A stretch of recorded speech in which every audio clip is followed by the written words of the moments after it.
Welcome to Vietnam Journal, our daily English news bulletin on NETVIET VTC10. I'm Amir speaking from Hanoi.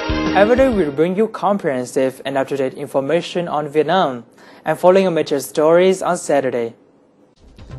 ADB provides $180 million to support Vietnam innovation and urban infrastructure. United States changes anti-dumping taxes on Vietnamese panga fish. And Japan embassies in Hanoi marks one-year anniversaries of earthquake. The Asian Development Bank (ADB) and Vietnam signed two loan agreements totaling $180 million on Friday. Vietnam will spend the credits on developing irrigation and urban infrastructure. The State Bank of Vietnam's Governor Nguyễn Văn Bình and ADB Country Director for Vietnam Tomoyuki Kimura attended the signing ceremony. The first credit of $110 million was dedicated to the northern Chu and southern Ma rivers irrigation systems. This project is expected to benefit more than 119,495 households. Another $70 million loan will finance urban infrastructure construction and enhancing urban management capacity in Viet Chi, Hưng Yên, and Dong Dang along the North-South Economic Corridor. The United States Department of Commerce, or DOC, on March 8 announced its final decision for anti-dumping duties on panga fish fillets imported from Vietnam. This was the seventh result of its administrative review. Under the decision, the DOC chose Bangladesh as the sole replacing countries in calculating the anti-dumping rate and decided to impose a rate of $0.00 per kilogram on Vietnam's Vinh Hoan Company and $0.03 per kilogram on 12 other companies. Other companies will be charged with a tax rate of $2.11 per kilogram. The DOC decided on September 9th last year that the tax rate for Vinh Hoan Company stood at zero, while duty for others surged 28 times from $0.02 per kilogram to $0.56 per kilogram. Without interference from United States Congress, the United States would remove these tariffs on mid-March because the United States Federal Court of Appeal has recently ruled that the DOC has no legitimate right to impose such anti-dumping taxes.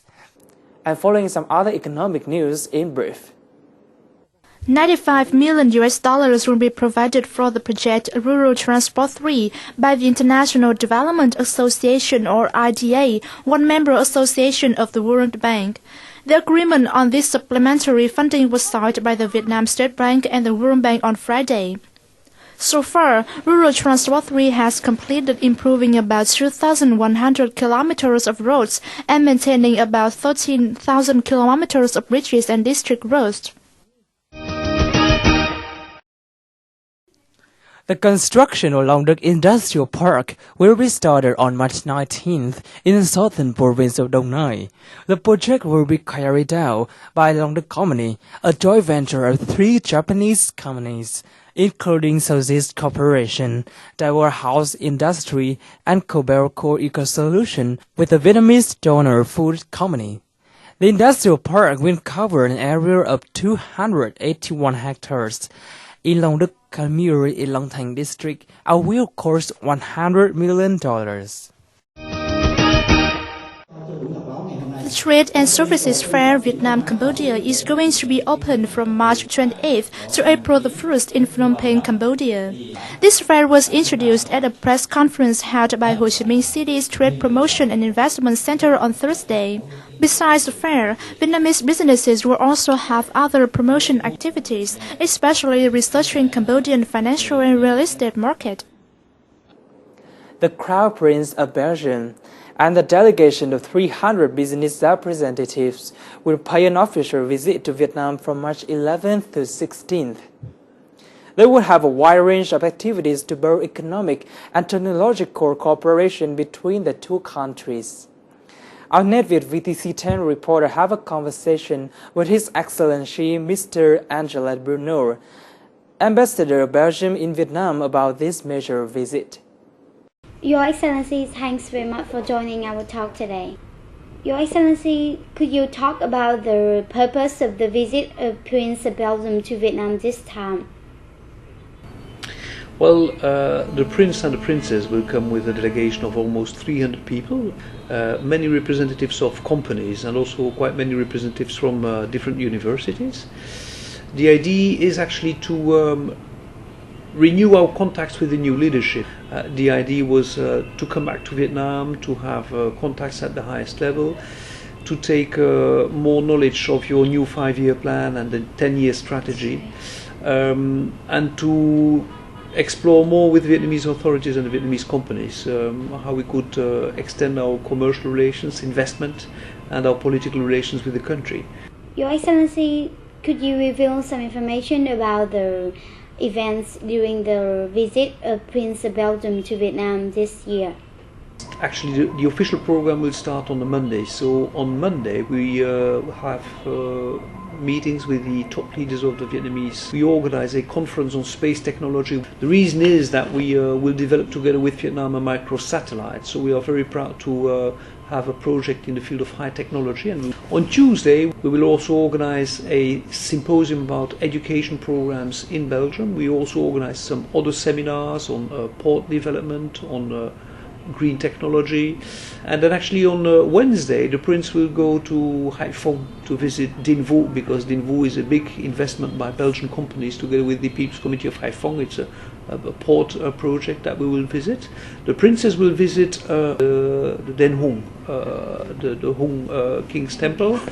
She will visit some different projects here around Hanoi, and actually the idea then is that on Thursday morning the whole delegation will go to Ho Chi Minh City. There will be 2 days meetings in Ho Chi Minh City on Thursday and Friday, and the whole delegation will leave Ho Chi Minh City on Friday evening.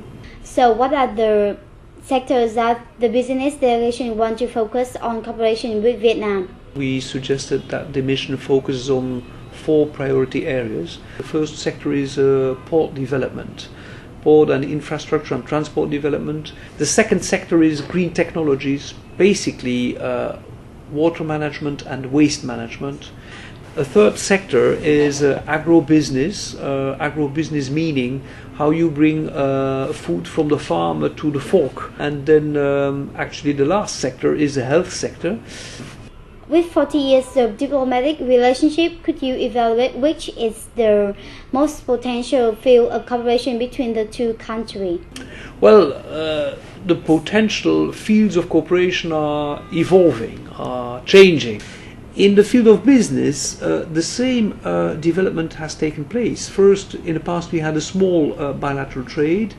Over the last 10 years, as Vietnam has doubled its GDP, we also doubled our bilateral trade. So the potential is now changing again, as I said. It's more on port development, on infrastructure, on water management, waste management, high-tech, like for example the microsatellite. Definitely the other sector where we would like to develop more cooperation, a sector of great potential, is education and training. Your Excellency, thanks very much, and we hope to see you in the future. My pleasure. Thank you very much.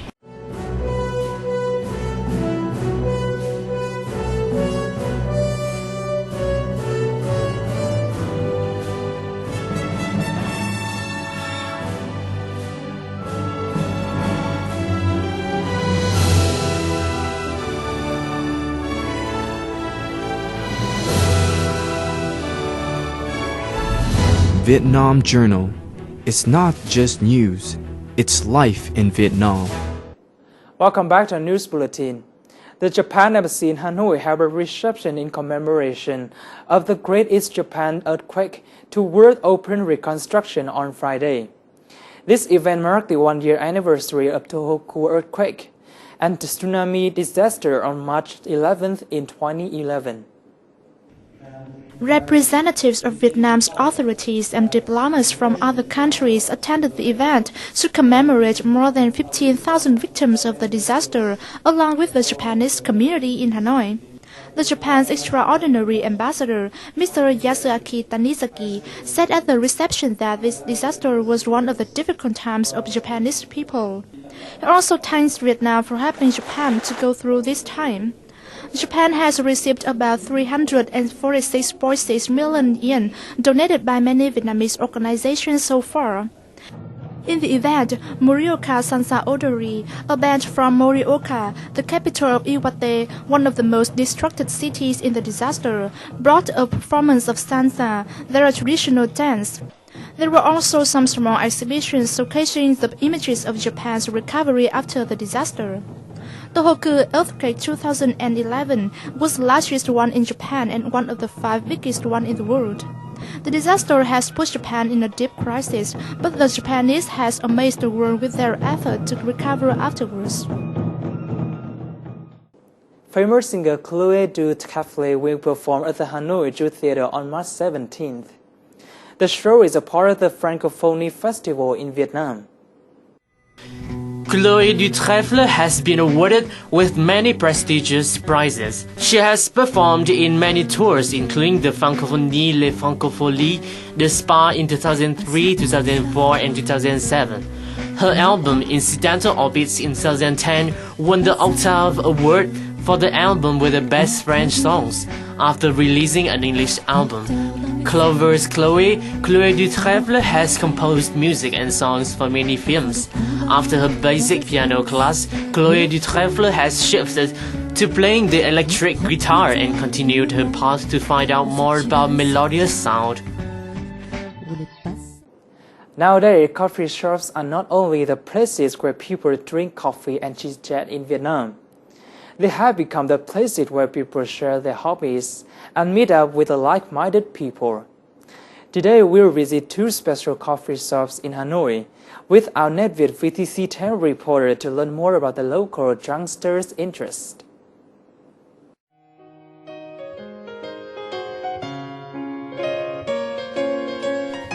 The most special thing about Ailu Coffee Shop on Taiho Street is the cats. Born in 1990, the owner of the shop got the idea from a coffee shop model in Japan. Here she owns dozens of cats of different origins, including Russia, France, and Persia, among others. As an active member of VietPet, a Vietnamese pet lovers forum, the young owner has spent a lot of time finding the nicest cats and preparing for the suitable infrastructure. Em thấy ý tưởng kinh doanh ở đây khá là độc đáo cùng với nội thất và phong cách phục vụ thì em thấy nói chung là rất tốt. Nếu như bạn em cùng sở thích chơi với mèo như em thì em sẽ rủ tất cả các bạn đến đây. It can be said that it is a mercy place for cat lovers to come to play with fluffy cats and enjoy the tasteful drinks at the same time. Leaving the Ailu Coffee, we move on to another special coffee shop on Kim Ma Street. This one is established by and for Vietnamese backpackers. Ngày mà xây dựng lên vườn cà phê thì cái suy nghĩ của anh em rất đơn giản thôi. Mong muốn có một cái điểm dừng chân của mọi chuyến đi, tất cả mọi người, cái nơi để mọi người chia sẻ cái sự trải nghiệm trên con đường mà người đã từng đi qua, cũng như là việc khởi đầu một chuyến đi chúng ta có thể bắt đầu tại vườn cà phê. Thì đó là cái ước mơ nho nhỏ của bản thân những người làm vườn cà phê từ kia. In the coffee shop, backpackers, whether new or old to the hobby, share their experiences and stories in their trip. They also hang beautiful pictures taken on their way on the coffee shop walls as a way to preserve their memories. Each picture has its own story, full of emotion and feelings. Tuấn shared one of his most memorable trips with us.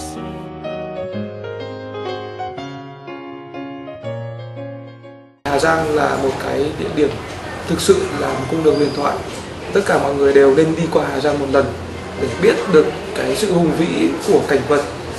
Điểm nhấn lớn nhất của Hà Giang theo như mình nghĩ thì nó là vẻ đẹp của con đèo hùng vĩ Mã Pì Lèng, vẻ đẹp của chợ phiên và vẻ đẹp của những cái thung lũng.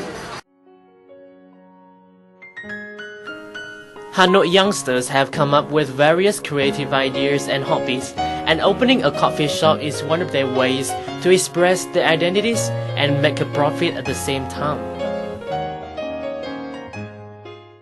The story about the interesting coffee shops in Hanoi has wrapped up our news bulletin for today. For comments and feedback, please send an email to netvietdaily@gmail.com. Thank you for watching, and we'll see you tomorrow.